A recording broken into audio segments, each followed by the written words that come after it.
नमस्ते बच्चों, हम बात करेंगे कक्षा 12 विषय इतिहास के महत्वपूर्ण प्रश्नोत्तर के बारे में।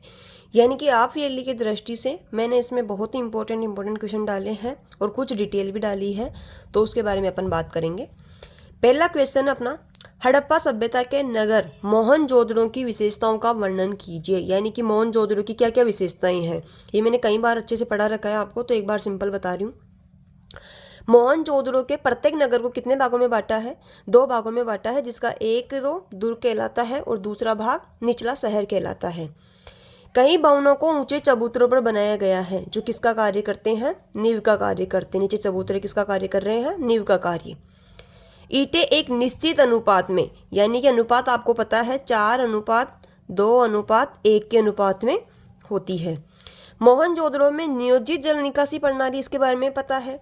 सड़कें तथा गलियां एक ग्रिड पद्धति यानी कि जालनुमा पद्धति में बनी हुई है। सड़कें एक दूसरे को समकोण पर काटती है। ये अपना पहला पॉइंट हो गया, पहला क्वेश्चन हो गया है। प्रत्येक नगर को 2 भागों में, दुर्ग और निचला शहर, कई भवनों को चबूतरों पर बनाया गया है, एक निश्चित अनुपात की ईंटें होती है, एक नियोजित जल निकास प्रणाली है और ग्रिड पद्धति में। इनके की पॉइंट याद रखने एक एक। आगे हड़प्पा लिपि के बारे में आप क्या जानते हैं? इसके बारे में भी आपको पता है, एक बार हल्की नज़रों से देख लेते हैं। हड़प्पाई मुहरों पर एक पंक्ति में कुछ लिखा है जो संभवतः मालिक के नाम और पदवी को दर्शाते हैं। यानी कि हड़प्पाई जो मुहर है वहाँ पर एक पंक्ति में कुछ लिखा होता है। अपन ने बात करी थी मुहर है जो सेलकड़ी पत्थर की बनी होती है, जानवरों के चित्र अंकित है और एक लिपि लिखी हुई है जिनको हम पढ़ नहीं सकते हैं। तो वो जो लिपि लिखी हुई ना, उसके ऊपर आइडिया लगा सकते हैं कि संभव तो वह किसके नाम है? मालिक के नाम और पदवी को दर्शा रहे हैं। सबसे लंबे अभिलेख में लगभग 26 चिन्ह हैं। हड़प्पा सभ्यता के सबसे लंबे अभिलेख में कितने चिन्ह हैं? 26 चिन्ह है। जो लिपि है इसको अभी तक हम पढ़ नहीं सकते हैं, इसीलिए कौन सी लिपि कहलाती है? रहस्यमय लिपि। इसमें लगभग 375 से 400 के बीच चिन्ह हैं। वेरी वेरी इंपॉर्टेंट की पॉइंट याद रखना है। मालिक के नाम, पहला तो ये हो गया। दूसरा लगभग 26 चिन्ह। तीसरा है पढ़ी नहीं जा सकती यानी कि रहस्यमय लिपि है। और चौथा है 375 से 400 के बीच चिन्ह। और ये दाई से बाईं ओर, यानी कि जैसे ये दाई से बाईं ओर, जैसे दाई से बाईं ओर, फिर बाईं से दाई, दाई से बाईं, ऐसे ये सांप की तरह लिखी जाती है, यानी कि दाई से बाईं ओर लिखी जाती है ये। आगे तीसरा क्वेश्चन है, भक्ति आंदोलन में अलवार और नैनार। ये भी आपको अच्छे से पता है। जो अलवार होते हैं वो भगवान विष्णु को समर्पित है, जो नैनार है वो भगवान शिव को समर्पित है। अब इसके बारे में छोटी सी डिटेल याद रख लें, दोनों में अंतर भी पूछा जाए तो। भगवान अलवार किसको? भगवान विष्णु को समर्पित, और नैनार शिव भगवान को समर्पित। इसका समय काल है अलवार का वो 5वीं से 10वीं शताब्दी के बीच में है, और इसका समय काल 6वीं से 8वीं शताब्दी के बीच में। आगे मैंने लिखा हुआ है। इसमें कुल संत कितने हैं? 12। अलवार में कुल संत 12 है, उसमें 63 है। इसके जो भजनों का संग्रह है वो कहलाता है नलीरा दिव्य प्रबंधम। बार बार बोलो इसको, नलीरा दिव्य प्रबंधम, नलीरा दिव्य प्रबंधम। इसमें जो मुख्य संत है वो है अंडाल और तोंदरा डिपोडी। यानी कि अलवार भगवान विष्णु को समर्पित, समय काल 5वीं से 10वीं शताब्दी के बीच में, कुल संत इसमें 12। इसके भजनों का संग्रह कहलाते हैं नलीरा दिव्य प्रबंधम, और इसमें मुख्य संत अंडाल और तोंदरा डिपोडी। नैनार की बात करते हैं, भगवान शिव को समर्पित है। इसका समय काल 6वीं से 8वीं शताब्दी के बीच में, उसका समय काल 5वीं से 10वीं शताब्दी के बीच में था, इसका समय काल 6वीं से 8वीं शताब्दी के बीच में। उसमें संतों की संख्या, यानी कि अलवार में संतों की संख्या 12 थी और नैनार में संतों की संख्या कितनी है? 63। इसका भजनों का संग्रह तिरुमुरई, इसका भजनों का संग्रह क्या कहलाता है? तिरुमुरई, और उसके भजनों का संग्रह कहलाता था नलीरा दिव्य प्रबंधम। इसके जो मुख्य संत उसके बारे में बात करते हैं, अलार, सुंदरार, संबंदर, कर्रईकाल, अम्मैयार, ये इसके मुख्य संत हैं। उसके में थे अंडाल और तींद्रा डिपोडी। तो ये याद रखने हैं, बहुत इंपॉर्टेंट क्वेश्चन, इसमें से पक्का क्वेश्चन बनेगा आपके। आगे मध्यकालीन भारत में धार्मिक क्षेत्र में कौन कौन से नवीन परिवर्तन हो रहे थे? यानी कि मध्यकालीन भारत में, यानी कि मुगल काल के समय में अपन बात करेंगे। तो मध्यकालीन भारत में धार्मिक क्षेत्र में कौन कौन से परिवर्तन हो रहे थे देखते हैं। इस युग में नाथ, जोगी तथा सिद्ध आदि धार्मिक नेताओं का प्रभाव बढ़ रहा था। यानी कि इसमें किसका प्रभाव बढ़ रहा था? नाथ, जोगी तथा सिद्ध धार्मिक नेताओं का। ये लोग रूढ़िवादी ब्राह्मण व्यवस्था के विरोधी थे। ये लोग जो चल रही प्रथा थी उसके विरोधी थे, यानी कि ब्राह्मणी व्यवस्था के विरोधी थे। इनमें से बहुत से लोग शिल्पी समुदाय के थे। कौन से समुदाय के थे? शिल्पी समुदाय के। इस युग में दिल्ली सल्तनत की स्थापना हुई जिसमें राजपूत राजाओं तथा ब्राह्मणों का पराभव हुआ। इस युग में सूफी मत का भी उदय हुआ है। इसमें की पॉइंट याद रखना है, पहले में नाथ जोगी सिद्ध, दूसरे में रूढ़िवादी ब्राह्मणी व्यवस्था, तीसरे में है बहुत से लोग शिल्पी समुदाय के थे, चौथे में है दिल्ली सल्तनत की स्थापना होती है जिसमें राजपूत राजा तथा ब्राह्मणों का पराभव होता है, और पांचवा इस युग में सूफी मत का उदय हुआ। पांचवा क्वेश्चन है, संताल विद्रोह के क्या कारण थे। वेरी वेरी इंपॉर्टेंट क्वेश्चन है। इनको संताल विद्रोह के बारे में अपन बात करते हैं। तो संताल विद्रोह के क्या कारण थे, तो इन्होंने विद्रोह क्यों किया था उसके कारण की अपन बात करते हैं। संतालों को ये पता चल गया था कि इन्होंने जिस भूमि पर खेती करना शुरू किया था वह इनके हाथों से निकलती जा रही है। यानी कि संताल विद्रोह में ये था कि संतालों ने जिस भूमि पर खेती करी थी वो खेती अब उनके हाथों से निकल रही है। संतालों ने जिस जमीन पर खेती शुरू की थी उस पर सरकार ने भारी कर लगा दिया, इनकी भारी टैक्स लगा दिया है। साहूकारों ने बहुत ऊंची दर पर ब्याज लगा दिया था और कर्जा अदा न करने पर उनकी जमीन पर कब्जा कर रहे थे। तो संताल विद्रोह के अपन कारण की बात कर रहे हैं। इसमें पहला तो यह है कि उनको पता चल गया था कि जिस भूमि पर खेती करना शुरू किया था वह इनके हाथों से निकलती जा रही है, इन्होंने विद्रोह इसलिए किया। दूसरा है कि संतालों ने जिस जमीन पर खेती शुरू की थी उस पर सरकार ने भारी कर लगा दिया था।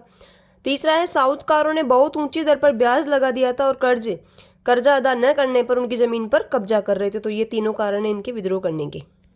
बहुत सारे स्थानों पर विद्रोही सिपाहियों द्वारा नेतृत्व संभालने का आग्रह करने पर किन पुराने शासकों ने नेतृत्व संभाला।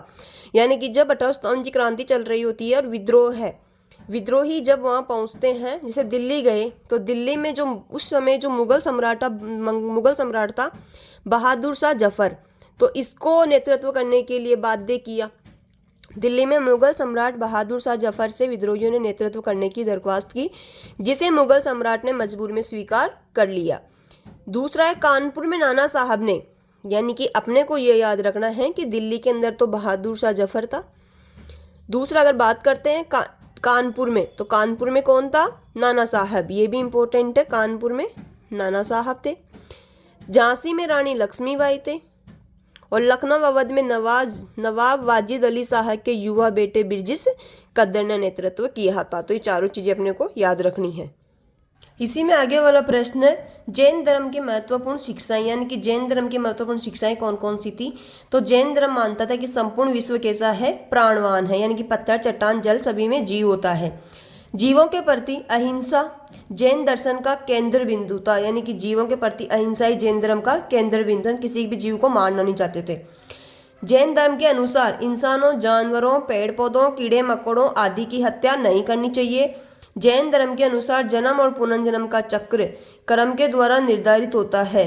इस चक्र से मुक्ति पाने के लिए त्याग और तपस्या की आवश्यकता होती है। जैन धर्म के 5 महाव्रत थे, हत्या न करना, चोरी न करना, झूठ न बोलना, ब्रह्मचर्य का पालन और धन संग्रह न करना। वैसे तो सारी चीज़ें इजी है, ये तो आराम से आपको याद हो जाएगी। अब बात करते हैं आगे नेक्स्ट पॉइंट में अपन महात्मा गांधी के अपन पूरी डिटेल के बारे में बात करेंगे कि महात्मा गांधी का जन्म कब हुआ, इन्होंने कौन कौन से आंदोलन करे, इन्होंने अपनी शिक्षा कहाँ से ग्रहण करी, दक्षिण अफ्रीका में इन्होंने कौन कौन से संघर्ष करे, इन सभी की अपन आराम से बात करेंगे। महात्मा गांधी का जन्म 2 अक्टूबर 1869 में होता है, स्थान पोरबंदर गुजरात में। इनकी माता का नाम था पुतलीबाई, इनके पिता का नाम था करमचंद गांधी जो कि पोरबंदर में दीवान की पोस्ट पर थे। पत्नी थी इनकी कस्तूरबा गांधी। 1883 में मात्र 13 वर्ष की आयु में इनकी शादी होती है कस्तूरबा गांधी से। अब इनकी शिक्षाओं के बारे में बात करते हैं। 1887 में इन्होंने मैट्रिक पास की और 1887 में मैट्रिक पास करने के बाद 1888 में कानून की पढ़ाई करने के लिए कहाँ चले गए, ये इंग्लैंड चले गए। 1891 में बैरिस्टर बनकर ये वापस लौटे, यानी कि 1887 में इन्होंने मैट्रिक पास की, 1888 में इंग्लैंड चले गए और 1891 में बैरिस्टर बनकर वापस लौटे। अब बात करते हैं दक्षिण अफ्रीका में संघर्ष, यानी कि महात्मा गांधी ने दक्षिण अफ्रीका में कौन कौन से संघर्ष करे उसके ऊपर अपन बात करते हैं। तो ये दक्षिण अफ्रीका में रहते हैं 1893 से लेकर के 1915 तक ये दक्षिण अफ्रीका में रहते हैं। अब देखते हैं कि 1893 से 1915 तक ये दक्षिण अफ्रीका के अंदर क्या करते हैं। 1893 में कानूनी काम से यानी कि वकालत करने के लिए ये दक्षिण अफ्रीका गए थे। अब इनके महत्वपूर्ण आंदोलन दक्षिण अफ्रीका में 1894 में नटाल इंडियन कांग्रेस की इन्होंने वहां पर स्थापना करी। 1906 में पहली बार सत्याग्रह का प्रयोग किया। 1906 में इन्होंने दक्षिण अफ्रीका में पहली बार क्या किया? सत्याग्रह का प्रयोग किया। अब भारत में ये वापस आते हैं 1915 में। 1915 से 1947 तक इनकी क्या भूमिका रही है, इन्होंने कौन कौन से आंदोलन करे हैं, उसके बारे में अपन बात करेंगे। तो ये भारत कब लौटते हैं? 1915 में ये भारत लौटे। 1917 में इनका पहला सत्याग्रह था चंपारण सत्याग्रह। कौन सा सत्याग्रह था? चंपारण सत्याग्रह। चंपारण सत्याग्रह क्या था? जो वहाँ के किसान थे उनसे जबरदस्ती नील की खेती करवाई जा रही थी। और नील की खेती में ऐसा था कि एक बार नील की खेती हो जाने के बाद में जो ज़मीन होती थी वो बंजर हो जाती थी, उसके ऊपर खेती नहीं होती थी, तो इनकी ज़मीन खराब हो रही थी। तो इनसे जबरन नील की खेती करवा रहे थे अंग्रेज। इसीलिए ये महात्मा गांधी जी के पास आते हैं और महात्मा गांधी जी जो सत्याग्रह चलाते हैं उसका नाम होता है चंपारण सत्याग्रह, जो कि कब शुरू होता है? 1917 के अंदर, यानी कि 1917 में चंपारण सत्याग्रह होता है। किसानों को नील की खेती के लिए मजबूर किया जा रहा था और यह पहला भारत में पहला सत्याग्रह था जिसमें इनकी जीत होती है। ये क्वेश्चन आ सकता है कि महात्मा गांधी जी का भारत में पहला सत्याग्रह कौन सा था? तो चंपारण सत्याग्रह है। और दक्षिण अफ्रीका में पहला सत्याग्रह 1906 में पहली बार सत्याग्रह का इन्होंने प्रयोग किया था। पहले सत्याग्रह के बाद में इनका 1918 में अहमदाबाद मिल मजदूर हड़ताल होती है। यानी कि जो वहाँ का उनका मालिक था मजदूरों का, वो क्या कर रहा था? उनको वेतन कम दे रहे थे, इसीलिए मजदूर वहाँ पर हड़ताल कर रहे थे कि हमारा वेतन बढ़ाया जाए। तो मजदूरों के लिए वेतन बढ़ाने के लिए संघर्ष किया। 1918 में अहमदाबाद मिल मजदूर हड़ताल हुई। 1917 में चंपारण सत्याग्रह हुआ और 1918 में अहमदाबाद मिल मजदूर हड़ताल होती है, जिसमें भी इनकी जीत हो जाती है। इसके बाद में 1918 में खेड़ा सत्याग्रह होता है। खेड़ा सत्याग्रह क्या होता है कि वहाँ जो अंग्रेज थे वो वहाँ के किसानों पर क्या करते हैं? टैक्स लगाते हैं, भारी मात्रा में टैक्स लगाते हैं और उसके बाद में वहाँ पर अकाल पड़ जाता है। अकाल पड़ जाने के बाद भी अब किसान वहाँ अंग्रेजों को टैक्स कैसे दें, तो इसके ऊपर वहाँ के जो किसानों सत्याग्रह करते हैं गांधी जी के साथ मिलके, यानी कि अकाल के समय पर कर माफ़ी का आंदोलन, और इसमें भी इनकी जीत हो जाती है। 3 अपन ने आंदोलन पढ़ लिए। 1917 के अंदर चंपारण सत्याग्रह, 1918 में अहमदाबाद मिल मजदूर, 1918 में खेड़ा सत्याग्रह, तीनों में इनकी जीत हो जाती है। आगे बात करते हैं कि राष्ट्रीय आंदोलन का नेतृत्व इन्होंने किस प्रकार करते हैं। ये 1919 में रोलेट एक्ट आता है। रोलेट एक्ट क्या कहता है? बिना अपील, बिना दलील और बिना वकील का कानून, यानी कि बिना किसी अपील के, बिना किसी दलील के और बिना किसी वकील के कानून बनाना। किसी को भी संदेह के आधार पर 2 वर्ष की सज़ा सुना देते थे और 2 वर्ष कंप्लीट होने के बाद में कहते थे आई एम सॉरी, मिसअंडरस्टैंडिंग हो गई, आप जा सकते हैं। तो ये कहने पर यह भी एक गलत कानून था कि उनको, अंग्रेज़ों को पता चल जाता कि ये इंसान हमारे खिलाफ कुछ कर रहा है, तो उसको संदेह के आधार पर ही क्या कर देते थे? 2 वर्ष की सज़ा सुना देते थे। तो इस एक्ट के विरोध में जलियांवाला बाग हत्याकांड भी यहाँ पर इसी वर्ष होता है। 13 अप्रैल 1919 को जलियांवाला बाग हत्याकांड होता है। इसके बाद में 1920 की बात करते हैं, असहयोग आंदोलन। गांधी जी ने अंग्रेजी शासन का असहयोग करने का आह्वान किया, यानी कि गांधी जी ने कहा कि अपने को अंग्रेजों का सहयोग नहीं करना है। इसी के उपलक्ष्य में इन्होंने कौन सा आंदोलन चलाया? 1920 में असहयोग आंदोलन। इसमें कहा गया कि विदेशी कपड़ों का बहिष्कार कर दो, स्कूल कॉलेज छोड़ने को कहा गया, यानी कि अंग्रेजों से संबंधित जो भी कार्य था उसके लिए इन्होंने मना कर दिया। इसी के उपलक्ष्य में जब असहयोग आंदोलन अपने चरम सीमा तक पहुंच रहा था, अच्छे से चल रहा था, तो उसी समय 1922 में एक घटना हो जाती है, चोरी चोरा कांड। अब अपन पढ़ते आ रहे हैं कि गांधी जी तो अहिंसा के पुजारी है, और इस समय चोरी चोरा कांड में क्या होता है? पुलिस थाना होता है और उसमें जो विद्रोही होते हैं वो उसको जला देते हैं, तो उसमें हिंसा हो जाती है। हिंसा होने के कारण गांधी जी कहते हैं कि असहयोग आंदोलन को वापस ले लो, क्योंकि इसमें हिंसा नहीं करनी है। तो 1922 में जब चोरी चोरा कांड हो जाता है तो असहयोग आंदोलन को वापस ले लेते हैं, जिससे सभी विद्रोही नेता नाराज हो जाते हैं गांधी जी से कि हम आज़ाद होने वाले थे, लेकिन गांधी जी ने आंदोलन वापस ले लिया। तो ये 1920 का असहयोग आंदोलन था। इसके बाद आता है 1927 में साइमन कमीशन। साइमन कमीशन यहाँ पर आता है तो उसमें एक भी भारतीय सदस्य न होने के कारण भारतीयों ने नारा दिया था go back to Simon Commission, यानी कि आप वापस जा सकते हो, इसका नारा दिया, यानी कि उसमें एक भी भारतीय सदस्य नहीं थे, इसीलिए यहाँ के लोग उससे नाराज हो गए। आगे बात करते हैं 1930 में नमक सत्याग्रह या फिर दांडी यात्रा के बारे में। नमक सत्याग्रह इसलिए किया गया था क्योंकि अंग्रेजों ने कानून बनाया था कि कोई भी भारतीय व्यक्ति नमक नहीं बना सकता है, ये हमसे ही खरीदेगा, और भारी रेट में नमक बेच रहे थे, इसीलिए यहाँ की जनता ने गांधी जी के साथ मिलकर के नमक सत्याग्रह किया। 12 मार्च 1930 को नमक सत्याग्रह स्टार्ट होता है। कहाँ से शुरू होता है? साबरमती आश्रम से दांडी के लिए निकले, यानी कि 12 मार्च 1930 को साबरमती आश्रम से दांडी के लिए निकल गए हैं, और 6 अप्रैल 1930 को समुद्र किनारे नमक बनाकर ब्रिटिश कानून को गांधी जी ने तोड़ दिया। 12 मार्च को शुरू होते हैं और 6 अप्रैल 1930 को वहाँ पहुँच जाते हैं, और वहाँ एक मुट्ठी भर नमक बना करके ब्रिटिश कानून को तोड़ दिया। विश्व स्तर पर चर्चित हुआ ये जो सत्याग्रह है, ये विश्व स्तर पर चर्चित होता है। एक बार देखना, 1917 में चंपारण सत्याग्रह होता है, 1918 में अहमदाबाद मिल मजदूर हड़ताल होती है, 1918 में खेड़ा सत्याग्रह होता है, 1919 में रोलेट एक्ट आता है, इसकी बात कर ली। 13 अप्रैल 1919 को जलियांवाला बाग हत्याकांड होता है, इसकी बात कर ली। 1920 में असहयोग आंदोलन होता है, 1927 में साइमन कमीशन आता है, और 1930 में नमक सत्याग्रह यानी कि दांडी यात्रा, दांडी मार्च भी इसको कहते हैं, ये होता है जो 12 अप्रैल 1930 से शुरू होकर 6 अप्रैल 1930 तक चलता है, और यह विश्व स्तर पर चर्चित होता है। इसी के बाद में आंदोलन आता है 1930 में सविनय अवज्ञा आंदोलन, यानी कि यह आंदोलन कहता है कि आपको विनय के साथ में अंग्रेजों की अवज्ञा करनी है, यानी कि अंग्रेजों का कार्य नहीं करना है, लेकिन विनयता के साथ में। आगे 1942 में लास्ट आंदोलन आता है भारत छोड़ो आंदोलन। ये कब शुरू होता है? 8 अगस्त 1942 को।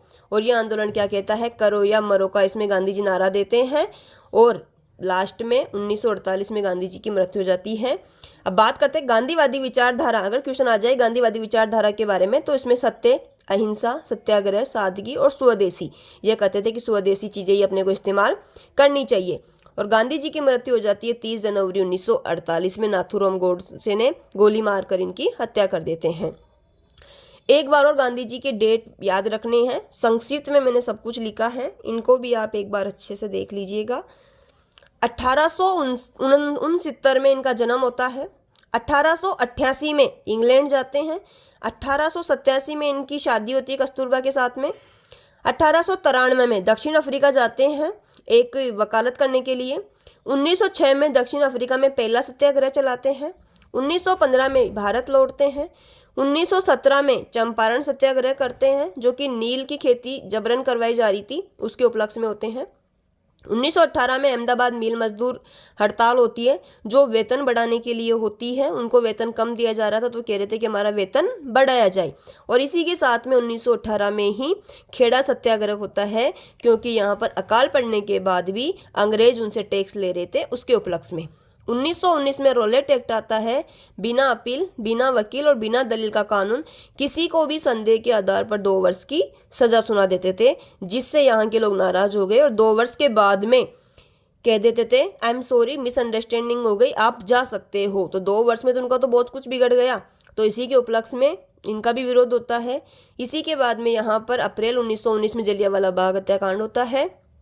1920 में असहयोग आंदोलन शुरू होता है जो कि खिलाफत आंदोलन के साथ में मिलता है। 1919 में खिलाफत आंदोलन भी हो रहा होता है, ये उसके साथ में मिल जाता है, जिसमें हिंदू और मुस्लिम दोनों मिलकर के साथ देते हैं गांधी जी का। असहयोग आंदोलन ये था कि गांधी जी ने सभी को कहा था कि अपने को अंग्रेजों का सहयोग नहीं करना है। असहयोग आंदोलन जब अपनी चरम सीमा पे पहुंच रहा था तो उसी समय 1922 में चोरी चोरा कांड हो जाता है, यानी कि एक पुलिस थाना होता है जिस पर विद्रोहियों क्या कर देते हैं, पुलिस थाने को जला देते हैं, जिसमें बहुत सारे पुलिसकर्मी मर जाते हैं।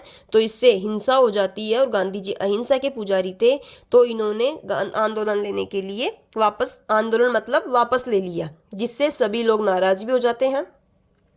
1927 में यहाँ पर साइमन कमीशन आता है संवैधानिक विचारधारा के लिए, लेकिन उसमें एक भी भारतीय सदस्य न होने के कारण भारतीयों ने उसका बहिष्कार कर दिया, go back to Simon commission.